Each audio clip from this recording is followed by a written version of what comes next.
Okay, good morning, good afternoon, and good evening, everyone, and sir.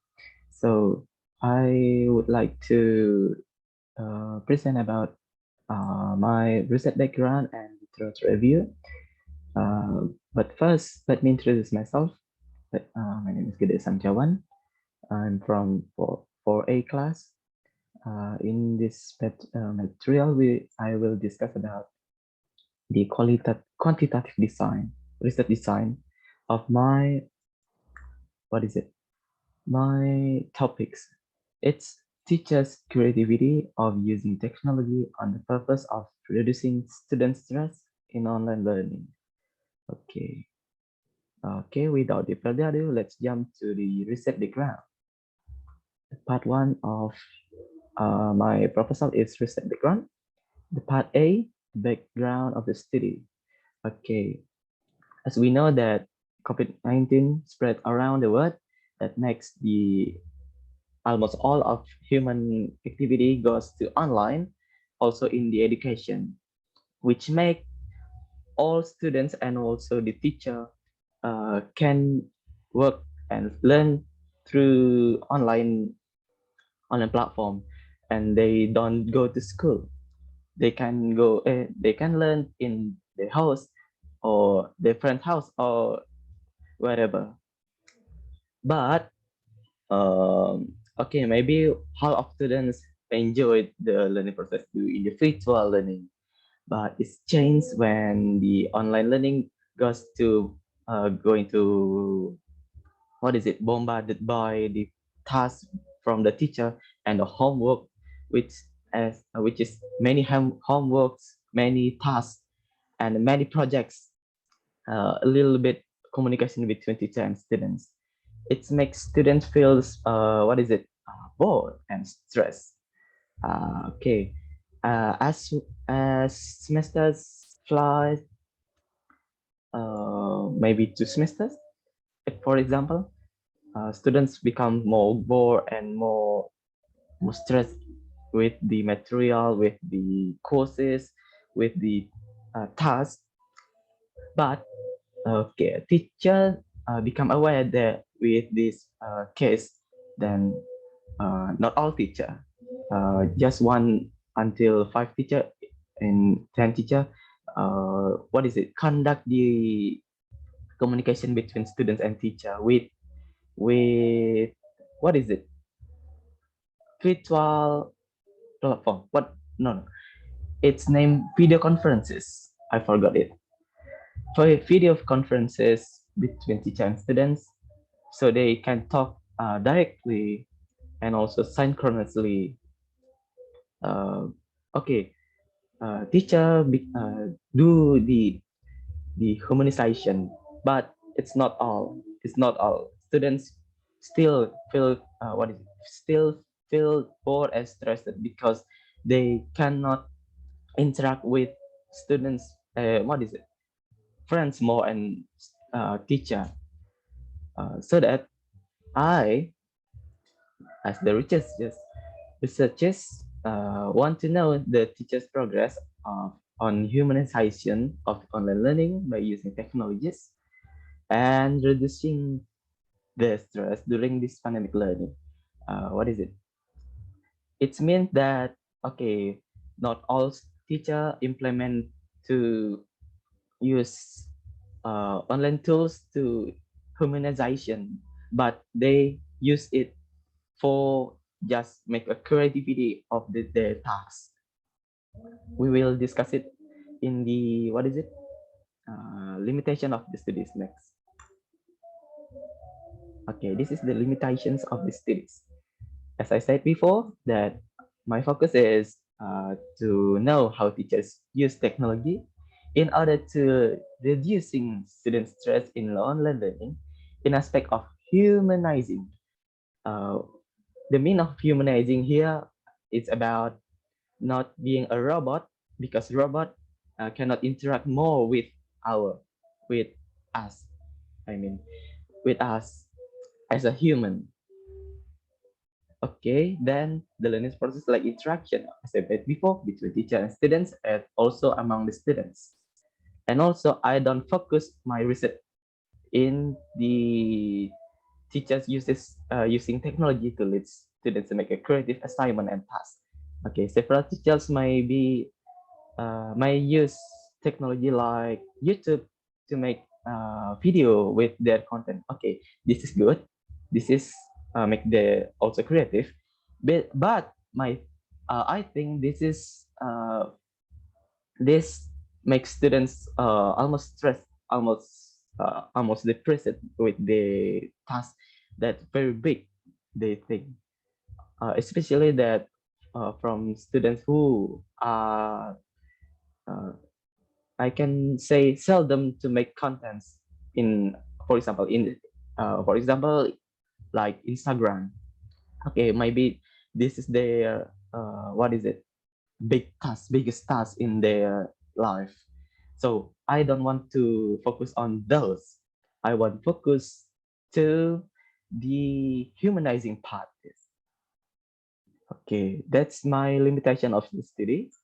Next is the problem and the purpose of the study.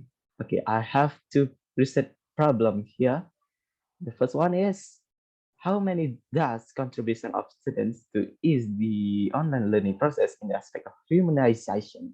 As I said before, okay, I can count one teacher use several technologies like, for example, Google Meet, Zoom, Padlet, and such. Okay, I will count this in in the beginning of the semester and also at the end of the semester, to know that how many student teacher makes the contribution with those technologies, and then by doing the pre and post investigation during the whole semester, what do students feel from the changes done by teachers?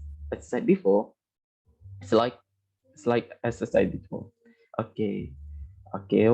Maybe students feel okay. Yeah, teacher made a great movement to use the technology to interact with them, but I know that some student will maybe confused with the usages of many technology they will implement.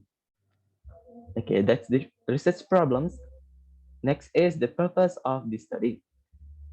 The purpose of my study is to know how some technologies can help to humanization of the online learning, and to know how far its teachers work in order to humanization online learning by noting the students' response in pre and post. As I said before, slime is like same. Okay, that's my research problem and also the purpose. The next is the significance of the study. Okay, I have to, what is it, to target here the lecturer and then students. For lecturer or teacher, it's useful for both as the milestone, as the markers of the progress of humanizing online learning. Okay, maybe at this semester I made this progress, and then this next semester I make the bigger progress. It's like the marker, or its name is milestones. Then students is overcome their stress during this pandemic by knowing that what does contribution of teacher done, and to know how they are begin to enjoy the online learning as the same of offline learning. I'm sorry, my lips are very gibberish.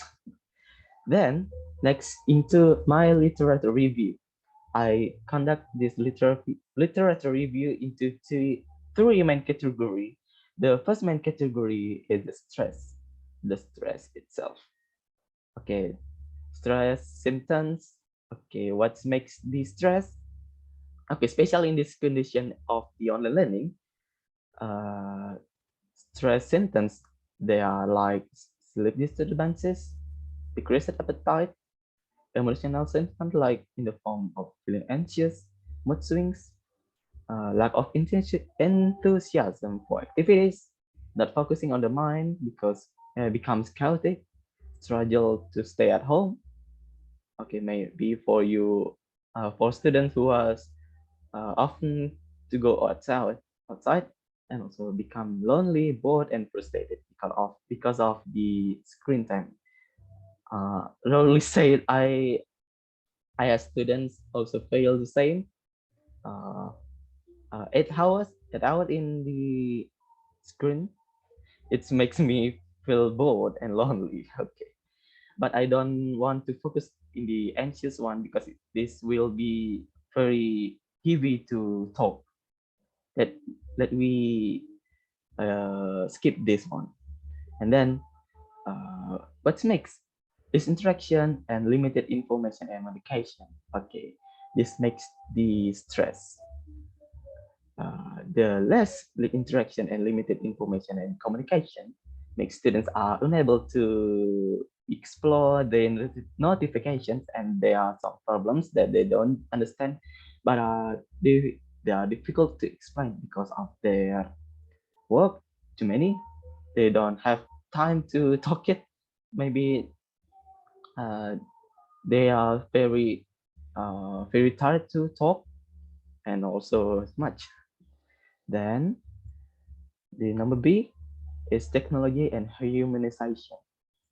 Uh, the form of technology here is need of simple tool of technologies. Okay, there are many sort of technologies here outside there, but maybe teacher or students, yes, teacher and student need to choose what is the simplest and easy to use technologies that they will use, so they don't have to go crazy of the technology that have of many features.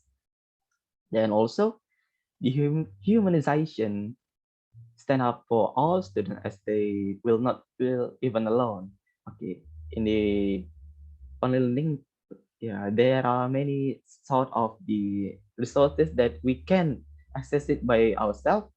No need, no need help from our friend, also from teacher. But this can make we as teacher, also as students, feel alone.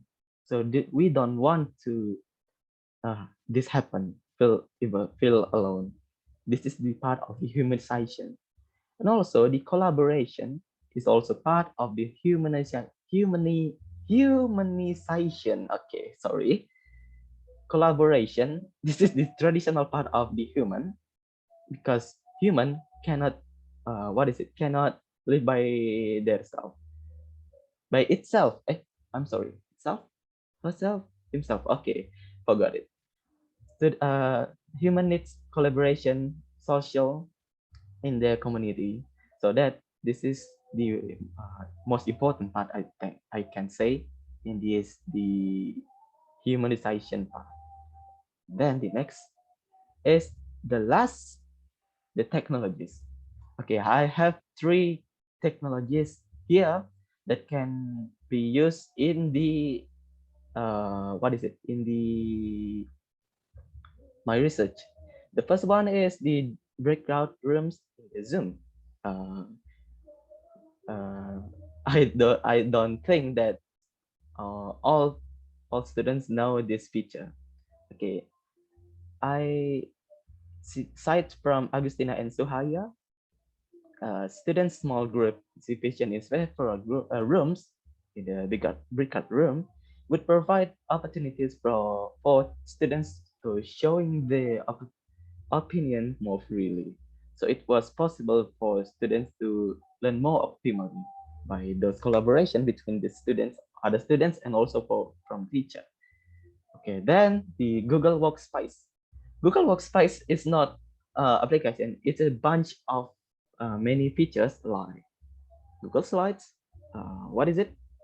Google Doc, Google Slides. Uh, I think I said twice. Then Google Spreadsheet, or Google Drive. What is it? Google Meet and many more. I don't remember that one. Uh, many of them. Okay, this is the Google Workspace where student and teacher can work together. to make the project. For example, making presentation using Google Slide, several students and teacher can join the same link to make the presentation by themselves. Okay, maybe one of student make the slide one of students make slide two. The teacher gives comments and also much. This also happen at the Google Docs and also Google spreadsheet.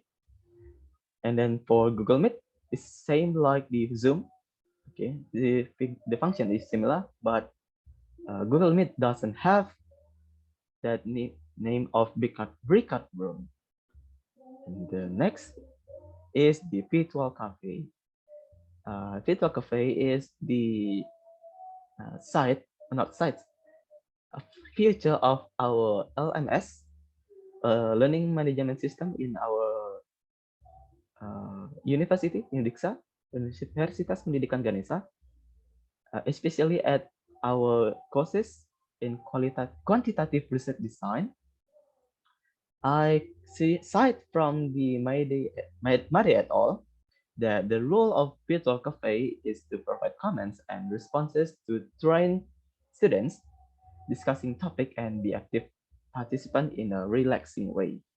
Okay, in this platform, they can talk, share their opinions, share their ideas, share their news, whatever they want, and makes the communication more humanly, not just by doing tasks and also homework. And also the lecturer can also participate in the chat to give opinion, suggestion, and also much more. That make the humanization part is going well. Okay, that's all about my presentation of my research background and also my literature review. Thank you for watching my video. See you next time and have a good day.